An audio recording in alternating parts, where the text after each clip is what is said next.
உள்ள ரெஸ்ட் எடுங்க, மனதில் ரெஸ்ட் எடுங்க. எக்ஸசைஸ் பண்ணுங்க, தப்பு கிடையாது. வாக்கிங் போங்க, தப்பு கிடையாது. பிரீத்திங் எக்ஸசைஸ் என்னாலும் பண்ணிங்க. அதனால உங்களுக்கு தீர்க்காயுசு நிர்ணயம் பண்ணுறது கிடையாது. மனதில் தீர்மானம் பண்ணுங்க. அவர் வாலிப வயதில் அவர் மரித்தார். நான் வாலிப வயதில் மறிக்கக்கூடாது. வாலிப வயதில் மரிப்பது சாபம். எனக்கு வர வேண்டிய சாபம் அவர் மேல் வந்தது.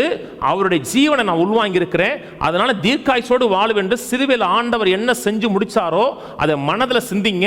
உங்க மனதை அலைவாய்து பார்த்தீங்களா, ரெஸ்ட் இல்லாமல் இருக்கு பார்த்தீங்களா, எல்லா மனதையும் கொண்டு வந்து இதுக்குள்ள அடக்கி வைங்க. அது ஒரு பிரயாசம்.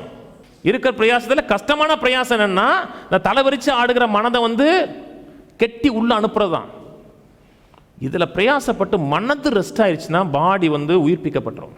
கர்த்தர் லிட்டராவே கொடுக்குறாருங்க. தீர்க்காயுசு கொடுக்குறாரு, சுகத்தை கொடுக்குறாரு, வாழ்வை கொடுக்குறாரு, நிறைவா வாழ வைக்கிறாரு.